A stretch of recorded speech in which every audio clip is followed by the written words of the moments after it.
ಓಂ ಶ್ರೀ ಗುರು ಬಸವಲಿಂಗಾಯ ನಮಃ. ಸರ್ವರಿಗೂ ಶರಣು ಶರಣಾರ್ಥಿ.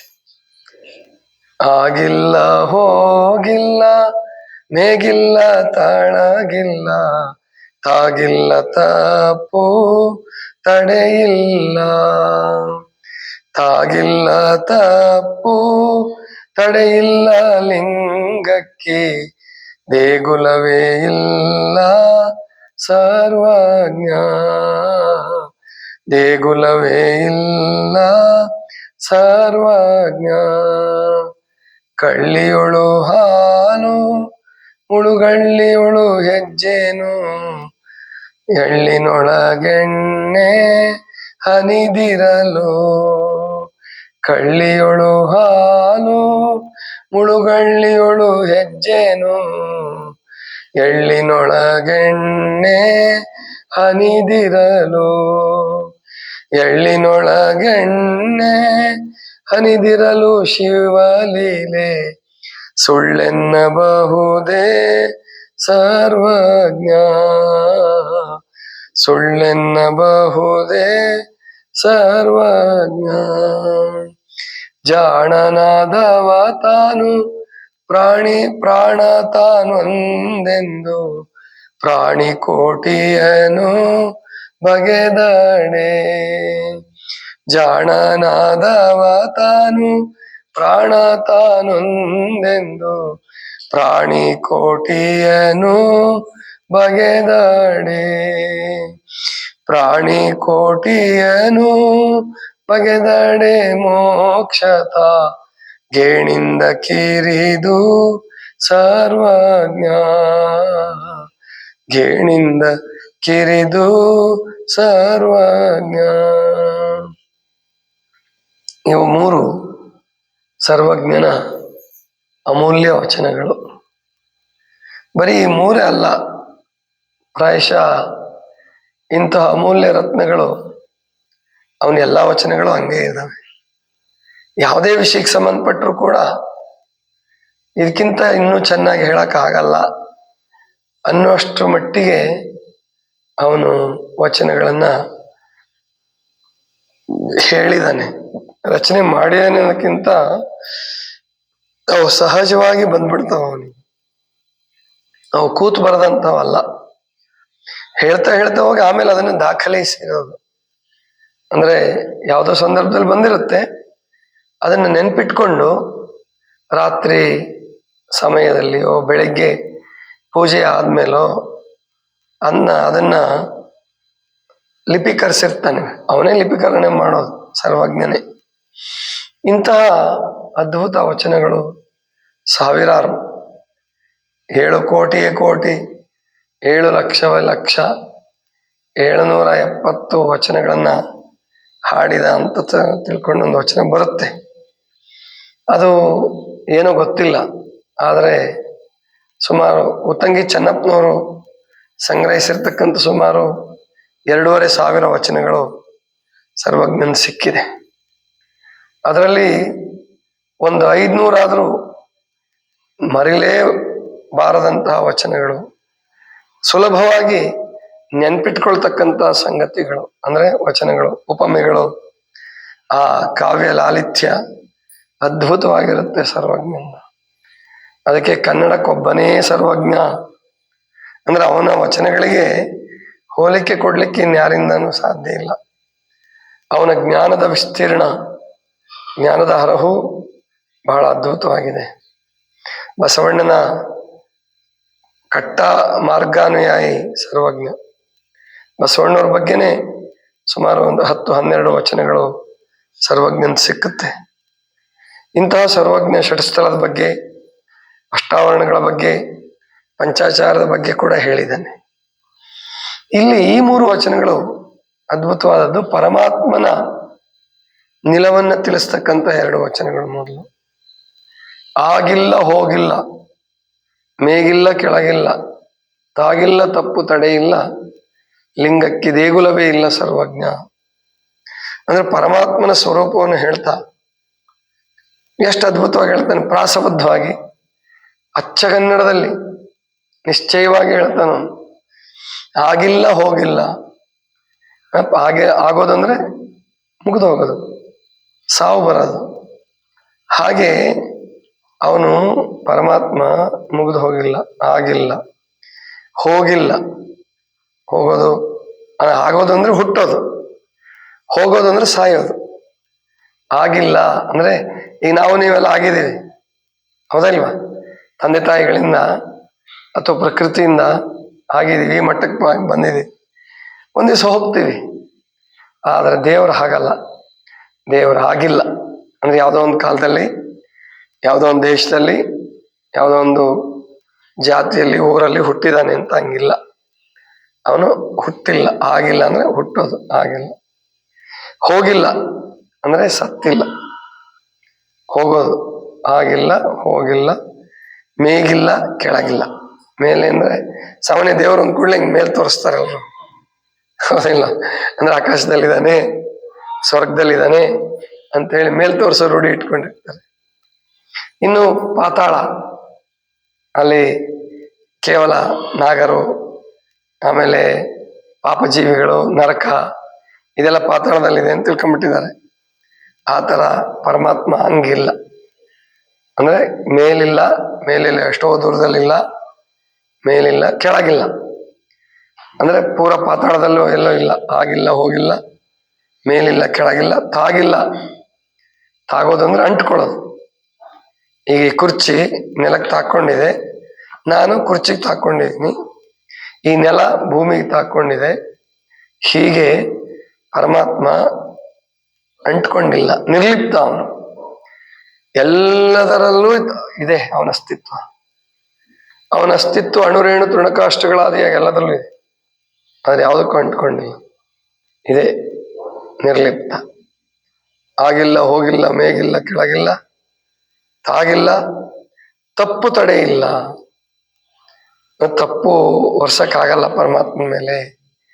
ಕೆಲವೆಲ್ಲ ಹೇಳ್ತಿರ್ತಾರೆ, ಅಂದ್ರೆ ಇಷ್ಟೆಲ್ಲ ಪರಮಾತ್ಮ ಕರುಣಾಸಾಗರ ಅಂತೀರಿ, ಹಾಗಂತೀರಿ, ಹೀಗಂತೀರಿ. ಅವನು ಕರುಣಾಸಾಗರ ಇದ್ರೆ ಯಾಕಿಷ್ಟೆಲ್ಲ ಕೆಟ್ಟದ್ದಾಗಬೇಕಾಗಿತ್ತು? ಯಾಕಿಷ್ಟೆಲ್ಲ ನೋವು, ದುಃಖ, ಚಿಂತೆ? ಅದಕ್ಕೆ ಉತ್ತರ ಇಲ್ಲ.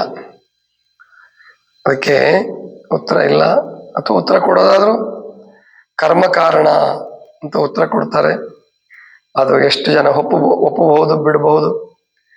ಅದೇನೇ ಇರಲಿ, ಅಂದ್ರೆ ಅವನ ಸೃಷ್ಟಿಯಲ್ಲಿ ತಪ್ಪನ್ನ ತೆಗಿಲಿಕ್ಕೆ ಸಾಧ್ಯ ಇಲ್ಲ, ತಡೆ ಇಲ್ಲ. ಅವನನ್ನೆಲ್ಲೋ ಒಂದಷ್ಟು ಜಾಗದಲ್ಲಿ ಕಟ್ಟಿ ಇಡ್ತೀವಿ, ನೀರನ್ನ ಹೆಂಗೆ ಕಟ್ಟಿ ಇಡ್ತೀವಲ್ಲ, ಡ್ಯಾಮ್ ಕಟ್ಟಿ ನೀರನ್ನು ಇಡ್ತೀವಿ, ಹಾಗೆ ಪರಮಾತ್ಮನ ಕಟ್ಟಿಡಕ್ ಬರಲ್ಲ. ತವಗಿಲ್ಲ, ತಪ್ಪು ತಡೆ ಇಲ್ಲ. ಲಿಂಗಕ್ಕೆ ದೇಗುಲವೇ ಇಲ್ಲ ಸರ್ವಜ್ಞ. ಲಿಂಗಕ್ಕೆ ದೇವಾಲಯ ಇಲ್ಲ, ಲಿಂಗಕ್ಕೆ ದೇಗುಲವೇ ಇಲ್ಲ ಸರ್ವಜ್ಞ. ಇನ್ನು ಬಹಳ ಅದ್ಭುತವಾದ ಮಾತು ಹೇಳ್ತಾನೆ. ಕಳ್ಳಿಯೋಳು ಹಾಲು, ಮುಳುಗಳ್ಳಿಯೋಳು ಹೆಜ್ಜೇನು, ಎಳ್ಳಿನೊಳಗೆ ಎಣ್ಣೆ, ಹನಿದಿರಲು ಶಿವಲೀಲೆ, ಸುಳ್ಳೆನ್ನಬಹುದೇ ಸರ್ವಜ್ಞ. ಅಂದ್ರೆ ಅವನು ಯಾರ ಕಣ್ಣಿಗೂ ಕಾಣಿಸಲ್ಲ, ನಿರಾಕಾರ, ನಿರಂಜನ, ನಿರ್ಗುಣ, ಯಾವುದಕ್ಕೂ ಅಂಟ್ಕೊಂಡಿಲ್ಲ, ನಿರ್ಲಿಪ್ತ. ಹಾಗಾದ್ರೆ ಇಲ್ವಾ ಅವನು? ಇದ್ದಾನೆ. ಎಲ್ಲಿದ್ದಾನೆ? ಎಲ್ಲ ಕಡೆಯಲ್ಲೂ ಇದ್ದಾನೆ. ಅದಕ್ಕೆ ಕೆಲವು ದೃಷ್ಟಾಂತಗಳನ್ನು ಕೊಡ್ತಾನೆ. ಕಳ್ಳಿಯೋಳು ಹಾಲು, ಈ ಕಳ್ಳಿ ಅಂತಿರುತ್ತೆ, ಎಲೆಗಳ್ಳಿ, ಕಡ್ಡಿಗಳ್ಳಿ, ಕಡ್ಡಿ ತರನೂ ಇರುತ್ತೆ, ಮುರಿದ್ರೆ ಅದರ ಹಾಲು ಬರುತ್ತೆ. ಬಹಳ ವಿಷ, ಕಣ್ಣಿಗೆ ಏನಾದ್ರು ಸಿಡಿದ್ರೆ ಇಷ್ಟು ಉರಿಯುತ್ತೆ, ಕಣ್ಣೆ ಹೋಗ್ಬೋದು. ಅಂತಹ ಕಳ್ಳಿ, ಅದರಲ್ಲಿ ಹಾಲಿದೆ. ಕಳ್ಳಿಯೋಳು ಹಾಲು, ಮುಳುಗಳ್ಳಿಯೋಳು ಹೆಜ್ಜೇನು. ಪರಮಾತ್ಮ ಅಂದ್ರೆ ಜೇನು ಕಟ್ಟುವಾಗ ಕೆಲವು ಸಾರಿ ಮುಳ್ಳಿನ ನಡುವೆನೆ, ಮುಳ್ಳು ಕಳ್ಳಿಯ ನಡುವೆನೆ ಕಟ್ಟಿರ್ತದ. ಹೆಂಗ್ ಕಟ್ತದೋ? ಆ ಕಳ್ಳಿಯೋಳು ಹಾಲು, ಮುಳುಗಳ್ಳಿಯೋಳು ಹೆಜ್ಜೇನು, ಎಳ್ಳಿನೊಳಗೆ ಎಣ್ಣೆ. ಎಳ್ಳು ಸಣ್ಣದಿರ್ತದೆ, ನೋಡಿದ್ರೆ ಎಷ್ಟು ಸಣ್ಣ ಇರ್ತದೆ. ಹಿಂಗೆ ಒಂಚೂರು ಒತ್ತು ಬಿಟ್ರೆ ಅದು ಮುರಿದೋಗುತ್ತೆ, ಅದರ ಅಸ್ತಿತ್ವ ಹೊರಟೋಗುತ್ತೆ ಬೀಜದ್ದು. ಅದರೊಳಗಡೆ ಎಣ್ಣೆ ಅಂಶನೇ ಇಲ್ವೇನೋ ಅನ್ನಂಗಿರುತ್ತೆ. ಅಷ್ಟು ಸಣ್ಣ ಎಳ್ಳಿನಲ್ಲೂ ಕೂಡ ಅವನ್ನೆಲ್ಲ ಕೂಡಿಸಿ ಎಣ್ಣೆ ಮಾಡಿಬಿಟ್ರೆ ಎಳ್ಳೆಣ್ಣೆ ಆಗುತ್ತೆ. ನೋಡಿ ಎಷ್ಟು ಅದ್ಭುತ. ಎಳ್ಳಿನೊಳಗೆ ಎಣ್ಣೆ, ಅಷ್ಟು ಚಿಕ್ಕ ಬೀಜವನ್ನು ಮಾಡಿ ಅದರಲ್ಲೂ ಎಣ್ಣೆ ಇಟ್ಟಿದ್ದಾನಲ್ಲ ಪರಮಾತ್ಮ. ಎಳ್ಳಿನೊಳಗೆ ಎಣ್ಣೆ ಹನಿದಿರಲು ಹಾಗೆ ಎಳ್ಳಿನಲ್ಲೂ ಕೂಡ ಎಣ್ಣೆ ಬಂದಿರುವಾಗ ಯಾರಪ್ಪ ಶಿವಲೀಲೆಯನ್ನು ಸುಳ್ಳು ಅಂತೀರಾ? ಇದನ್ನ ಸುಳ್ಳು ಅನ್ನಕ್ಕಾಗತ್ತ? ಯಾರು ಮಾಡ್ತೀರಿ ಅಂತ ಕೇಳ್ತಾನೆ ಸರ್ವಜ್ಞ. ಅಪ್ರತ್ಯಕ್ಷವಾಗಿ ಇದು ತನ್ನಿಂದ ತಾನೇ ಆಗಿರ್ತದೆ. ಎಳ್ಳು ತನ್ನಿಂದ ತಾನೇ ಆಗಿರುತ್ತೆ. ಸಾಸಿವೆ ಎಷ್ಟು ಗುಂಡಾಗಿರುತ್ತೆ ಸಾಸಿವೆ. ಎಂತ ಅದ್ಭುತ ಸೃಷ್ಟಿ. ಆ ಜೋಳದ ಮುಸ್ಕಿನ ಜೋಳ ನೋಡಿದಿರಲ್ಲ, ಜೋಡಿಸಿರ್ತದಲ್ಲ ತೆನೆ, ಒಂದಕ್ಕೊಂದಕ್ಕೊಂದಕ್ಕೆ ಜೋಡಿಸಿ ನೋಡೋಣ. ನೀವು ಯಾವ್ದಾದ್ರು ಮಷಿನ್ ತಗೊಂಡು ಆಗತ್ತಾ? ಬಿಡಿಸ್ಬೋದು ನೀವು ಅಷ್ಟೇ. ಮಷಿನ್ ತಗೊಂಡು ಉಜ್ಜಿ ಏನಾರ ಮಾಡೋದನ್ನ ಬಿಡಿಸ್ಬೋದು, ಆದ್ರೆ ಜೋಡ್ಸಕ್ ಬರಂಗಿಲ್ಲ. ಅದು ಅದ್ಭುತವಾದದ್ದು ಪರಮಾತ್ಮನ ಲೀಲೆ. ಅಂತಹ ಪರಮಾತ್ಮನ ಸುಳ್ಳು ಅನ್ನಕ್ಕಾಗತ್ತಾ? ಇಂತಹ ಪರಮಾತ್ಮನ ಪ್ರಾಪ್ತಿಗೆ ಅನೇಕ ಮಾರ್ಗಗಳು, ಅನೇಕ ಯೋಗ ಪದ್ಧತಿಗಳು, ಅನೇಕ ಧ್ಯಾನ ಪದ್ಧತಿಗಳು, ಪೂಜಾ ಪದ್ಧತಿಗಳು, ಒಂದಲ್ಲ ಎರಡಲ್ಲ ಮೂರಲ್ಲ 4, 6, 10, 100 ಮಾರ್ಗಗಳು. ಅದರಲ್ಲಿ ಸರ್ವಜ್ಞ ಒಂದು ವಚನ ಹೇಳ್ತಾನೆ, ಜಾಣನಾದವ ತಾನು ಪ್ರಾಣ ತಾನೊಂದೆಂದು ಪ್ರಾಣಿಕೋಟಿಯನ್ನು ಬಗೆದಡೆ ಮೋಕ್ಷತ ಗೇಣಿಂದ ಕಿರಿದು. ಸರ್ವಜ್ಞ ಜಾಣನಾದವನು, ಜಾಣ ಅಂದ್ರೆ ಜ್ಞಾನಿ, ಜ್ಞಾನ ಜಾಣ ಅದೇ ತದ್ಭವ ತತ್ಸಮ. ಆ ಜಾಣ ಆಗಿರೋದು ಯಾರಪ್ಪ ನಿಜವಾದ ಜಾಣ ಅಂದ್ರೆ ತನ್ನ ಪ್ರಾಣವನ್ನು ಎಲ್ಲದರಲ್ಲಿಯೂ ಎಲ್ಲದರ ಪ್ರಾಣವನ್ನು ತನ್ನಲ್ಲಿ ಕಾಣುವವನು ಯಾರೋ ಅವನೇ ಜಾಣ. ಜಾಣನಾದವ ತಾನು ಪ್ರಾಣ ತಾನೊಂದೆಂದು ಪ್ರಾಣಿಕೋಟಿಯನ್ನು ಬಗೆದಡೆ. ಆ ಪ್ರಾಣಿಕೋಟಿ, ಸಮಸ್ತ ಪ್ರಾಣಿಕೋಟಿಯು ಅಣುರೇಣು ಎಲ್ಲ, ವಿಷ ಜಂತು ಇರಲಿ, ಕ್ರೂರ ಮೃಗ ಇರಲಿ, ಎಲ್ಲದರಲ್ಲೂ ಪ್ರಾಣ ಇದೆ. ಆ ಪ್ರಾಣ ಇರೋದ್ರಿಂದ ಅದು ಪ್ರಾಣಿ ಅನ್ನಿಸ್ಕೊಂಡಿದೆ. ಆ ಪ್ರಾಣವೇ ಪರಮಾತ್ಮನ ವಾಹನ, ಆತ್ಮನ ವಾಹನವೇ ಪ್ರಾಣ. ಪ್ರಾಣ ದೇಹಕ್ಕೆ ಮತ್ತು ಆತ್ಮಕ್ಕೆ ನಡುವಿನ ಕೊಂಡಿ ಪ್ರಾಣ. ಪ್ರಾಣ ಆತ್ಮವನ್ನು ಧರಿಸಿದೆ, ದೇಹವನ್ನು ಧರಿಸಿದೆ. ಇದು ಪ್ರಾಣದ ವೈಶಿಷ್ಟ್ಯ. ಅದಕ್ಕೆ ವಿಶ್ವಪ್ರಾಣ ಅಂತ ಕರೀತಾರೆ. ವಿಶ್ವವನ್ನು ಧರಿಸಿರ್ತಕ್ಕಂತಹ ಪ್ರಾಣಕ್ಕೆ ವಿಶ್ವಪ್ರಾಣ ಅಂತ ಕರೀತಾರೆ. ನಮ್ಮ ದೇಹದಲ್ಲಿರುವಂತಹ ಪ್ರಾಣ ಇದೆ. ಅದನ್ನ ಪಂಚಪ್ರಾಣ ರೂಪದಲ್ಲಿ ನಮ್ಮ ಹಿರಿಯರು ಗುರುತಿಸ್ತಾರೆ. ಪ್ರಾಣ, ಅಪಾನ, ವ್ಯಾನ, ಉದಾನ, ಸಮಾನ. ಈಗೇನು ಮಾತಾಡ್ತಾ ಇದ್ದೀವಲ್ಲ, ಇದು ಪ್ರಾಣದ ಆಟವೇ. ಆಮೇಲೆ ಕೈ ಮಡಿಸೋದು, ನೀಡೋದು, ಇದು ವ್ಯಾನವಾಯುವಿನ ಅದು. ಈಗ ಮಾತಾಡ್ತಾ ಇದ್ದೀವಿ, ಅದು ನಾಗವಾಯು ಅಂತ ಹೇಳ್ತಾರೆ. ನಾಗ, ಕೂರ್ಮ, ಕ್ರಕರ, ದೇವದತ್ತ, ಧನಂಜಯ ಅಂತ ಹೇಳಿ ಉಪಪ್ರಾಣಗಳು, ಪಂಚಪ್ರಾಣಗಳು, ಪಂಚ ಉಪಪ್ರಾಣಗಳು ಇದ್ದಾವೆ. ಅಂತಹ ಪ್ರಾಣ ಎಲ್ಲ ಪ್ರಾಣಿಗಳಲ್ಲೂ ಹಸಿವು, ತೃಷೆ, ನಿದ್ರೆ, ಬಯಕೆಗಳು ಇವೆಲ್ಲವೂ ಪ್ರಾಣಗುಣ. ಇವು ಪ್ರಾಣದಲ್ಲಿ ಚಿತ್ತ ಅಂತಿದೆ. ಆ ಚಿತ್ತದಲ್ಲಿ ವಾಸನೆಗಳ ಸಂಗ್ರಹ ಆಗಿರುತ್ತೆ. ಆ ಪ್ರಕಾರವಾಗಿ ಬಯಕೆಗಳೆದ್ದು ವಾಸನೆಗಳ ರೂಪದಲ್ಲಿ, ಬೀಜದ ರೂಪದಲ್ಲಿ ಇರುತ್ತೆ. ಅವೇ ಮೇಲೆದ್ದಾಗ ಬಯಕೆಗಳಾಗಿ ಆಕರ್ಷಿಸಲ್ಪಡುತ್ತದೆ. ಹೆಣ್ಣು ಗಂಡು ಇರ್ಬೋದು, ಅಥವಾ ಋಣ ಏನು ವಸ್ತುಗಳ ರೂಪದಲ್ಲಿ ಇರ್ಬೋದು, ಮನೆಗಳ ಕಟ್ಟಬೇಕು ಅನ್ನೋ ಅಪೇಕ್ಷೆ ಇರ್ಬೋದು. ಇವೆಲ್ಲವೂ ಕೂಡ ಪ್ರಾಣಗುಣ. ಆ ಪ್ರಾಣ ಅದು ಎಲ್ಲ ಪ್ರಾಣಿಗಳಲ್ಲಿ ಇರ್ತಕ್ಕಂತಹ ಪ್ರಾಣವೇ ನನ್ನೊಳಗೂ ಇದೆ, ನನ್ನೊಳಗಿರ್ತಕ್ಕಂತಹ ಪ್ರಾಣವೇ ಸರ್ವರಲ್ಲಿಯೂ ಇದೆ ಅಂತ ಭಾವಿಸ್ಕೊಂಡು ಆ ರೀತಿ ಯಾರು ನಡೀತಾನೋ ಅವನು ಇದ್ದು ಮೋಕ್ಷ, ಸತ್ತಾಗಲ್ಲ. ಅವನಿಗೆ ಮೋಕ್ಷ ಅನ್ನೋದು ಹೆಂಗೆ, ಎಷ್ಟು ಹತ್ತಿರ ಇರುತ್ತೆ ಅಂದ್ರೆ ಗೇಣಿಂದ ಕಿರಿದು. ಸರ್ವಜ್ಞ ಗೇಣು ಅಂದ್ರೆ ಇಷ್ಟು, ಬೆರಳನ್ನು ಹಿಂಗೆ ಅಗಲ ಮಾಡಿದ್ರೆ ಎಷ್ಟಾಗತ್ತೋ ಅಷ್ಟೇ. ಅಂದ್ರೆ ತನ್ನ ಬೆರಳು ತುದಿಯಲ್ಲೇ ಇರುತ್ತೆ ಮೋಕ್ಷ ಅಂತಕ್ಕಂಥದ್ದು. ಅವನೇನು ಹುಡ್ಕೊಂಡೆಲ್ಲ ತಪಸ್ಸು ಮಾಡಕ್ ಹೋಗ್ಬೇಕಾಗಿಲ್ಲ. ಎಲ್ಲರಲ್ಲೂ ತನ್ನನ್ನು ಕಾಣೋದು, ತನ್ನಲ್ಲಿ ಎಲ್ಲರನ್ನ ಕಾಣೋದೇ ಅದು ಶ್ರೇಷ್ಠವಾದದ್ದು ಅನ್ನುವ ಮಾತನ್ನ ಹೇಳ್ತಾರೆ. ಇದು ಅದ್ಭುತವಾದ ವಚನ. ಇದನ್ನ ಈ ಜಾಣನಾದವ ತಾನು ಪ್ರಾಣ ತಾನೊಂದೆಂದು ಪ್ರಾಣಿಕೋಟಿಯನ್ನು ಬಗೆದಡೆ ಮೋಕ್ಷತ ಗೇಣಿಂದ ಕಿರಿದು ಸರ್ವಜ್ಞ. ಮೋಕ್ಷ ಅಂದ್ರೆ ಬಿಡುಗಡೆ. ಇದು ಸುಮ್ಮನೆ ಹುಡುಕ್ತಿದ್ದೆ ಒಂದ್ ದಿವಸ.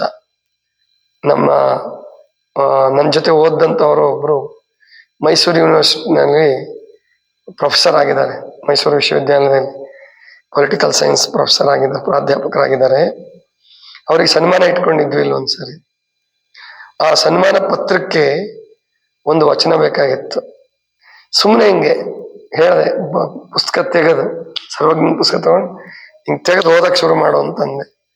ಅದರಲ್ಲಿ ಅನೇಕ ವಚನಗಳು ಸಿಕ್ಕು. ಅದರಲ್ಲಿ ಇದು ಒಂದು ವಚನ ಸಿಕ್ತು. ಜಾಣನಾದವ ತಾನು ಪ್ರಾಣ ತಾನೊಂದೆಂದು ಪ್ರಾಣಿಕೋಟಿಯನ್ನು ಬಗೆದಡೆ ಮೋಕ್ಷತ ಗೇಣಿಂದ ಕಿರಿದು ಸರ್ವಜ್ಞ.